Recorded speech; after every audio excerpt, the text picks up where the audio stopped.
Yeah, welcome back, viewers and subscribers across the globe. This is BVI Channel 1, where truth is the gospel we preach. Two outstanding persons, we have attributed them to become the disciples of good governance ministry. The message we preach here, it is hitting targets. Young people are waking up, political class are waking up, Nigerians generally are waking up to know this truth. What am I talking about? What we've been saying all this while. Let us start with the Nance president to the Minister of Education. We are tired of this incessant strike on our education sector. Nigerians should look at Nigerians who want to migrate from Ukraine back to Nigeria. It showed the lackadaisical attitude of our government toward education sector. That is why Nigerians are leaving this country to study outside the country, because our government has bastardized our education. They have killed the primary and secondary school education in this country, and you can only see the children of the poorest to attend public primary and secondary school. Now, all our lecturers, I can say it equivocally, that all our lecturers, all honorable ministers, we saw it on social media. You celebrated your son who graduated in a country, as a university outside this country. We appreciate that. Our parents also have that money to send us outside the country. But we are in this country, then we should enjoy what we are paying for. So we want an adequate funding of education in this country. Honorable Minister, our message is we want to go back to class. We want our school to be open. If our school is not open, we have seen it. It's not a threat. When we said we are coming out, as I speak, nearly the Niger road is blocked, Benue is blocked, Adamawa is blocked. If care is not taken, this will be worse than NSAS. Thank you and God bless you. So instead of coming here, you should have addressed your lecturers there. Perhaps the only point that you made that is worthy of even attention is you said students should be involved in this, and I think probably this is a very good thing. Thank you, sir. And it is the only thing I'm going to take out of what you have said here. Thank you very much. Solidarity forever. Solidarity forever.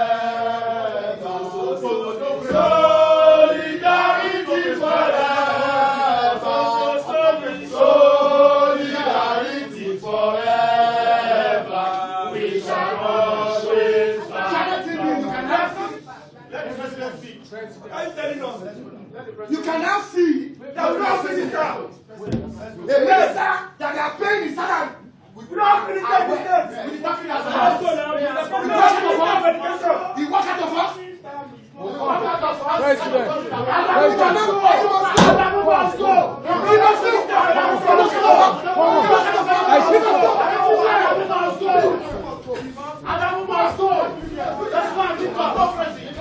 Good.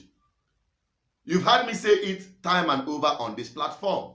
They destroy the educational system in Nigeria and fly their children abroad for education. They destroy the future of Nigerian people and securing the future of their children outside the shores of this country. And these are the same people within the political power corridors, or corridors of power, as you may call it. It doesn't end there. It has started trickling into the National Assembly, coming from this legislator on the House of Rep. Listen to him. I want to appeal to our colleagues here, those who have connections with the big men in this country, to please educate them that when you sign an agreement, you should live up to the terms of that agreement. ASU is doing the right thing in calling a strike, but mainly to call the attention of Nigerians to what the federal government is doing. Not because they want to punish the students or prevent them from taking their exams or breaking the calendar. It is because the federal government has become notorious in signing agreements and not living up to the terms of the agreement. Mr. Speaker, honorable colleagues, I want to appeal that this must be taken very seriously. This is an opportunity to find a once and for all solution to the problem of strikes in our universities. If you see the quality of products of these universities because of disruption of the calendar, you will understand why it is very important Because the kind of people, kinds of students we are producing, graduates, will become worse than Boko Haram in the near future. Because they are good at almost nothing. And you force them into the system, give them jobs, they damage the entire administrative, political, and planning processes. And we are back to square one. Over 6 decades after political independence, we are still where we are. We have not solved one single problem. One. Even as the one listed in O.A. Lawal that we all read for a while. Go back to that book, it's still in existence, and see if we have solved one problem since 1960. We should be embarrassed. The Nigerian ruling class is more than wearing big agbada, riding air-conditioned cars and building mansions in Asokoro and other places. We should be embarrassed that as a nation, we have not made progress decisively in any sector. And part of the problem is what is happening with ASU. We're going to be talking about our school children. You have governors with convoys of 20 cars, 30 cars. They're spending money to hire thugs, but they can't even build schools for their children. They can't feed the children once a day. What are we talking about as a people? Let's take ourselves more seriously, take our country more seriously, and do the right thing at the right time to save the future. Thank you very much, Mr. Speaker, for this opportunity. Good. Addressing the same issue. Incident ASU strike, and Nigerian education, they are 5 and 6. They are inseparable. You know when you get admission, but you may never know when you are going to graduate. Even when you graduate, it is just like from frying pan to fire. Because you have irresponsible political class that doesn't care.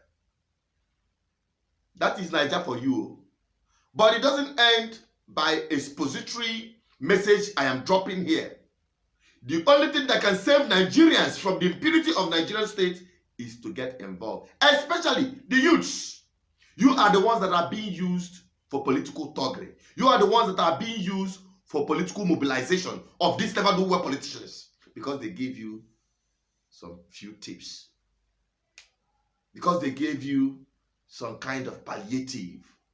You jump in and start drumming support for them, start mobilizing for them, start working hard, putting the ladder in place for them to climb into power and make your life more miserable. It is high time there is a reverse. We call for a political revolution that stands from the mind, the renewal of your mind.